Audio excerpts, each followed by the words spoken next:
अस्सलामुअलैकुम guys, welcome back to my YouTube channel.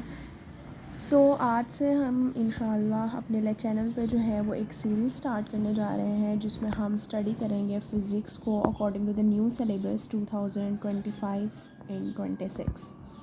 इसमें हम 9th की जो पूरी बुक है उसे डेली बेसिस पे इंशाल्लाह लेक्चर वाइज करके कवर करेंगे और इस सीरीज़ को हम नाम देंगे इजी फ़िज़िक्स का। और मैं इंशाल्लाह पूरी कोशिश करूँगी कि मैं इजी वर्डिंग में जो है वो ये न्यू 9th की जो फ़िज़िक्स है उसको समझा सकूँ। Hope so you will like this series and these videos. So let's start. Firstly हम इसके कंटेंट जो है वो देख लेते हैं। फ़र्स्ट चैप्टर जो है वो हमारा है फ़िज़िकल क्वांटिटीज़ एंड मेजरमेंट से रिलेटेड एंड नेक्स्ट है हमारे पास काइनेमेटिक्स, डायनामिक्स और इसी तरह हमारे पास इसके ऑलमोस्ट 9 चैप्टर्स हैं जिन्हें हमें स्टडी करना है। फर्स्टली हम स्टार्ट करते हैं चैप्टर नंबर 1 से, which is about the physical quantities and measurements. बच्चों, फ़िज़िकल क्वांटिटीज़ और मेजरमेंट्स को पढ़ने से पहले हमें जो है दो चीज़ों के बारे में लाजमी पता होना चाहिए, वो है साइंस एंड फ़िज़िक्स। ठीक है, firstly we should know about the science कि साइंस एक्चुअली में क्या होती है। जब आप लोग 8th क्लास से 8th स्टैंडर्ड से 9th स्टैंडर्ड में शिफ्ट होते हैं तो you have to choose between the science and arts, कि आपको साइंस लेनी है आगे या आर्ट्स लेनी है। ठीक है, और अब ऑब्वियसली जो बच्चे फ़िज़िक्स पढ़ रहे हैं उन्होंने साइंस लिया, तो फर्स्टली हमें ये मालूम होना चाहिए कि साइंस एक्चुअली में क्या होती है। ठीक है, तो बच्चों साइंस हमारे पास सिंपली एक फ़ील्ड है या आप ये कह लें कि एक सब्जेक्ट है जिसमें हम डिफरेंट एक्सपेरिमेंट्स या डिफरेंट ऑब्जर्वेशंस से जो है नॉलेज गेन करते हैं अपने इर्द गिर्द के वर्ल्ड को अंडरस्टैंड करने के लिए। लाइक हमारे इर्द गिर्द जितनी भी चीज़ें मौजूद हैं या हमारे इर्द गिर्द की जो दुनिया है उसमें जितनी भी चीज़ें हो रही हैं उन सब चीज़ों को अंडरस्टैंड करने के लिए हम कोई चीज़ें ऑब्ज़र्व कर रहे हैं या हम कोई एक्सपेरिमेंट्स कर रहे हैं, ये सारी चीज़ जो है ना वो साइंस में आती है। जैसे कि अगर हम सिंपली बात करें तो हमारे इर्द गिर्द की जैसे सन, मून, स्टार्स, इन सारी चीज़ों को अगर हम देखते हैं, ऑब्ज़र्व करते हैं, तो ऑब्वियसली हम इस बात से क्यूरियस होते हैं, हमें इस बात का तजस्सुस होता है कि हम ये जो सन है या स्टार्स हैं या मून है वो किस तरह से मूव हो रहे हैं, किस तरह से मूवमेंट कर रहे हैं, किस तरह से वो अपने अपने मिदार में जो है वो गर्दिश कर रहे हैं, किस तरह सन जो है वो इतना ब्राइट है, हमें इतनी ज़्यादा रोशनी दे रहा है, ईच एंड एवरीथिंग। तो इन सारी चीज़ों की ऑब्जर्वेशन अपने इर्द गिर्द के वर्ल्ड को अंडरस्टैंड करने के लिए, इन सब चीज़ों को इन्वेस्टिगेट करने के लिए जो हम एक्सपेरिमेंट्स कर रहे हैं, जो उनसे हमें नॉलेज मिल रहा है, दिस इज़ बेसिकली साइंस। ठीक है, यहाँ पे आपको साइंस के डेफिनेशन आप लर्न कर सकते हैं यहाँ से कि it is the field of observation and experimentations to understand about the world around us is known as science. ठीक है, next we will move towards the physical and non-physical quantities, which is the next topic. Physical and non physical quantities हमारे पास क्या होती हैं। Simply इसमें आपको एक चीज़ याद रखनी है कि physical quantities are all those quantities जो कि हम मैयर कर सकते हैं। ठीक है, फ़िज़िकल क्वांटिटीज़ वो सारी क्वांटिटीज़ जिनको हम क्या कर सकते हैं, मैयर कर सकते हैं। ठीक है, मैयर करने से क्या मुराद है, लाइक फॉर एग्ज़ाम्पल हमारी हाइट है, हमारा वेट है, या अगर आप लोग के पास जैसे बुक है, बुक का पेज है, इसकी मैंने लेंथ को मैयर करना है तो मैं लेंथ मैयर कर सकती हूँ। हम अपनी हाइट को मैयर कर सकते हैं, अपने वेट को मैयर कर सकते हैं। ठीक है, तो जिन सारी क्वांटिटीज़ को हम मैयर कर सकते हैं वो हमारे पास क्या होती हैं, फ़िज़िकल क्वांटिटीज़। और नॉन फिज़िकल क्वांटिटीज़ इससे ऑपोजिट होंगी कि यानी ऐसी क्वांटिटीज़ जिनको हम मैयर नहीं कर सकते, जैसे किसी का गुस्सा। ठीक है, अब किसी को हम ये तो कह सकते हैं कि किसी को ज़्यादा गुस्सा आया या कम गुस्सा आया, लेकिन ऐसा हम कोई वैल्यू जो है वो नहीं बता सकते कि इसको इतना गुस्सा है। जैसे हम लेंथ बताते हैं कि जैसे बुक के पेज की लेंथ है फॉर एग्ज़ाम्पल 10 सेंटीमीटर, तो हम इस तरह से किसी के भी गुस्से के बारे में नहीं कह सकते कि उसको इतने सेंटीमीटर का गुस्सा आया था। ठीक है, तो इस तरह से तो नहीं हम कह सकते। तो सो ऑब्वियसली ऐसी सारी चीज़ें जिनको हम मैयर नहीं कर सकते, ऐसी सारी क्वांटिटीज़ जैसे कि गुस्सा हो गया, किसी की अक्ल हो गई, ठीक है, ये सारी चीज़ें जो हैं ये मैयर नहीं हो सकती। तो इन सारी क्वांटिटीज़ को हम क्या कहते हैं, नॉन फिज़िकल क्वांटिटीज़। ठीक है, so here are the definition of physical quantity. These can be measured directly and indirectly using some tools and instruments. आप tools और instruments को यूज़ करके हम इन quantities को measure कर सकते हैं। फॉर एग्जांपल अगर मैंने लेंथ को measure करना है, इस बुक के पेज की लेंथ को measure करना है, तो ऑब्वियसली मेरे पास कोई स्केल होना चाहिए या इंची टेप होना चाहिए जिससे मैं इसको measure करूँगी। ठीक है, तो सिंपली फिज़िकल क्वान्टिटीज़ को measure करने के लिए हमारे पास टूल्स और इंस्ट्रूमेंट्स का होना ज़रूरी है। ठीक है, उसके बाद अब यहाँ पे उसने देखें आगे एग्जाम्पल दिया, length of an object using A ruler, time duration of an event using a clock like stop watch वगैरह को हम यूज़ करके किसी भी इवेंट की ड्यूरेशन को जो है वो मैयर कर सकते हैं। The temperature degree of hotness या कोल्डनेस, यानी किसी भी बॉडी का टेम्परेचर है, जैसे हमें फ़ीवर होता है तो उसको जो टेम्परेचर हमारी बॉडी का हाई होता है तो उसको हम किस तरह से मैयर करते हैं, थर्मामीटर को यूज़ करके, ठीक है। तो these are all physical quantities. Other quantities such as love, affection, fear, wisdom, fear यानी डर हो गया, विजडम यानी अक्ल हो गई हमारे पास, ब्यूटी, इन सारी चीज़ों को हम जो है वो मैयर नहीं कर सकते, किसी भी टूल या इंस्ट्रूमेंट को यूज़ करके मैयर नहीं किया जा सकता, ठीक है।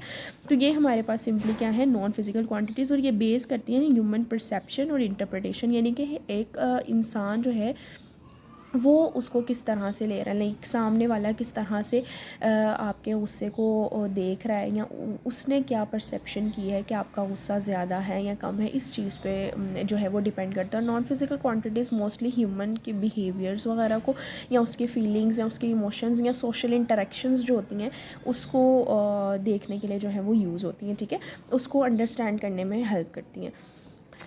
उसके बाद नेक्स्ट हमारे पास आ जाता है base quantities and derived quantities. अब फिज़िकल क्वांटिटीज़ के आगे से हमारे पास दो टाइप्स होती हैं, मेजर जो दो टाइप्स हैं वो हैं बेस एंड डिराइव्ड क्वांटिटीज़। अब बच्चों बेस जो है ना, बेस नाम से हमें पता चल रहा है, बेस का मतलब होता है किसी चीज़ की बुनियाद रखना। जैसे फॉर एग्जांपल मैं आपको अगर ईजी वर्डिंग में बताऊँ तो अगर जब हम कोई बिल्डिंग बनाना चाहते हैं तो हम उसकी बुनियाद रखते हैं पहली ईंट रख के, ठीक है।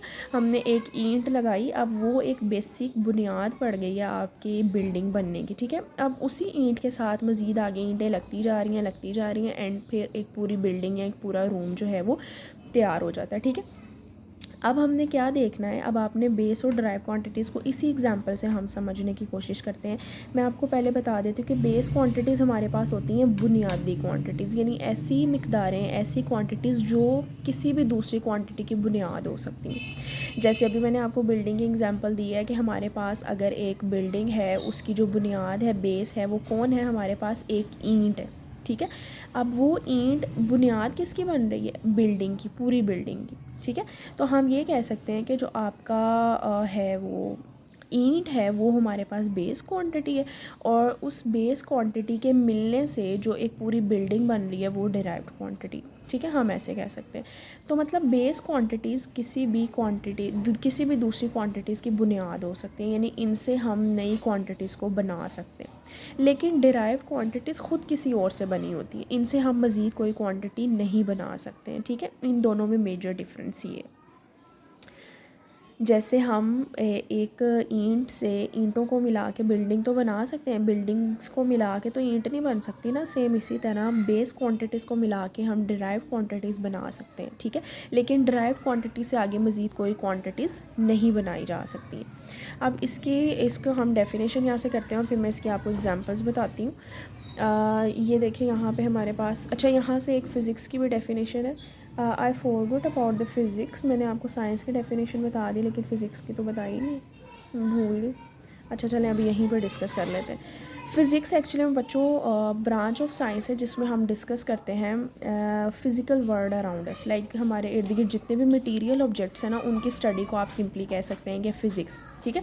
मैटर और एनर्जी, ये दो चीज़ें हम मेजरली स्टडी करते हैं फ़िज़िक्स के अंदर। अब मटेरियल ऑब्जेक्ट्स से क्या मुराद है बच्चों, मटेरियल ऑब्जेक्ट्स यानी मैटर, हम कह सकते हैं मादा, ठीक है। मैटर या मटेरियल ऑब्जेक्ट्स कौन सी ऑब्जेक्ट्स होती हैं, वो सारी ऑब्जेक्ट्स बच्चों जिनमें दो चीज़ें हों, एक तो ये कि उनका कोई ना कोई मास हो, दूसरा ये कि वो कोई ना कोई स्पेस लेती हूँ, ठीक है, ठीक है। ऐसी कोई भी ऑब्जेक्ट जिसका मास यानी कोई ना कोई वज़न हो और वो कोई ना कोई स्पेस यानी जगह घेरती हो। अब छोटी से छोटी भी चीज़ होगी ना बच्चों, उसका कोई ना कोई मास होगा, चाहे वो कितना ही छोटा, कितना ही कम मास क्यों ना हो, और कितना ही छोटा क्यों ना ऑब्जेक्ट हो आपका, वो कोई ना कोई जगह ज़रूर लेगा। जैसे फॉर एग्जांपल आपके हाथ में अगर पेंसिल है, पेन है, उसे भी आप किसी जगह पे रख रहे हैं, उसका मास चाहे बहुत कम है लेकिन वो कोई ना कोई जगह ज़रूर ले रहे हैं, ठीक है। तो ये सारी मेजॉरिटी हमारे इर्द गिर्द जितनी भी चीज़ें हैं वो सारी की सारी मटेरियल ऑब्जेक्ट्स हैं। तो सिंपली जितना भी फ़िज़िकल वर्ल्ड हमारे इर्द गिर्द है उसकी स्टडी को हम फ़िज़िक्स कहते हैं, ठीक है। मैटर और एनर्जी, ठीक है, इन दोनों की स्टडी को हम बेसिकली जो है वो फ़िज़िक्स के अंदर कैटेगराइज़ करते हैं। अच्छा उसके बाद अब हम आगे बेस क्वांटिटीज़ और ड्राइव क्वांटिटीज़ को डिस्कस कर रहे थे। इसकी डेफिनेशन मैं आपको यहाँ से बता देती हूँ, उसके बाद फिर हम इसके एग्जांपल को डिस्कस करते हैं। अच्छा अब हमारे पास ये एक डेफिनेशन आ गई ये डेफिनेशन हमारी यहाँ पे out of these the scientist have selected. Out of these मतलब यहाँ पे वो फिज़िकल क्वांटिटीज़ के बारे में बात करें कि फ़िज़िकल क्वांटिटीज़ बहुत ज़्यादा, और उन्हीं फ़िज़िकल क्वांटिटीज़ में से साइंटिस्ट जो हैं उन्होंने कुछ ऐसी क्वांटिटीज़ को सेलेक्ट किया है जो की रोल प्ले करती हैं। जैसे अभी मैंने आपको वो ईंट वाली एग्जाम्पल दी है ना, कि ईंट जो है वो एक बेसिक और की रोल प्ले करी है पूरी बिल्डिंग की तामीर में, ठीक है। तो हम ये कह सकते हैं कि जो उन फिज़िकल क्वांटिटीज़ में जो बेसिक की रोल प्ले करी थी उनको साइंटिस्ट ने क्या कर लिया, अलहदा कर लिया, और उनको क्या नाम दे दिया गया, बेस क्वांटिटीज़ का। उसके बाद वो सारी क्वांटिटीज़ जो कि इस बेस क्वांटिटी की टर्म में डिस्क्राइब होती हैं, ठीक है, all the quantities which can be described in the term of one और मोर बेस क्वांटिटीज़, यानी बेस क्वांटिटीज़ की बुनियाद पे जो आगे डिफ़ाइन हो रही हैं उनको हम क्या कहते हैं, डिराइव्ड क्वांटिटीज़, ठीक है। इसकी अब सिंपल सी एग्जांपल आगे हम देखते हैं, ये स्पीड, ठीक है। उसने क्या कहा है कि speed is a drive quantity which depends on the distance and time, ठीक है। इसको हम एग्जांपल के तौर पे कर सकते हैं। अब इसके अंदर ये जो स्पीड है ना, ये स्पीड हमारे पास है डिराइव क्वांटिटी, और डिस्टेंस और टाइम है हमारे पास बेस क्वांटिटी। अच्छा बच्चों, अब हम स्पीड को अगर डिस्कस करें ना, तो स्पीड का फॉर्मूला हमारे पास होता है डिस्टेंस ओवर टाइम। अब हम किसी की भी स्पीड को ज़्यादा या कम किस तरह से कह सकते हैं। अगर फॉर एग्जांपल मेरे पास 2 स्टूडेंट्स हैं जिनकी मैंने रेस में लाइक कंपटीशन है उनका आपस में, ठीक है। अब एक जो स्टूडेंट है वो 5 मिनट्स में 5 किलोमीटर का डिस्टेंस कवर कर रहा है, जबकि दूसरा वाला जो स्टूडेंट है वो 5 किलोमीटर का डिस्टेंस जो है वो 10 मिनट्स में कवर करता है, ठीक है। तो अब यहीं से हम अंदाज़ा लगा सकते हैं कि अगर एक स्टूडेंट वही वाला सेम डिस्टेंस कम टाइम में कवर कर रहा है तो इट मीन्स कि उसने ज़्यादा तेज़ी से दौड़ लगाई है, ठीक है। और अगर एक स्टूडेंट जो है दूसरा वाला वो वही वाला सेम डिस्टेंस इतने ज़्यादा टाइम में कवर कर रहा है तो इट मीन्स कि उसकी स्पीड कम थी, वो ज़्यादा तेज़ी से नहीं दौड़ा, ठीक है। तो स्पीड को हम 2 ही चीज़ों के साथ डिस्कस कर सकते हैं, डिस्टेंस और टाइम, यानी कि कोई भी इंसान कितना डिस्टेंस कितने टाइम में कवर करता है, तो सिंपली ये उसकी स्पीड होती है, ठीक है। तो आप स्पीड में हम अब देखें, स्पीड को एक्सप्लेन करने के लिए मुझे 2 चीज़ों की ज़रूरत पड़ रही है, डिस्टेंस की और टाइम की। डिस्टेंस और टाइम के बगैर मैं किसी की भी स्पीड का अंदाज़ा नहीं लगा सकती। अगर मुझे यही नहीं पता कि किसी इंसान ने या किसी स्टूडेंट ने कितने डिस्टेंस को कितने टाइम में कवर किया, तो मैं ये बात नहीं बता सकती कि उसकी क्या स्पीड है, ठीक है।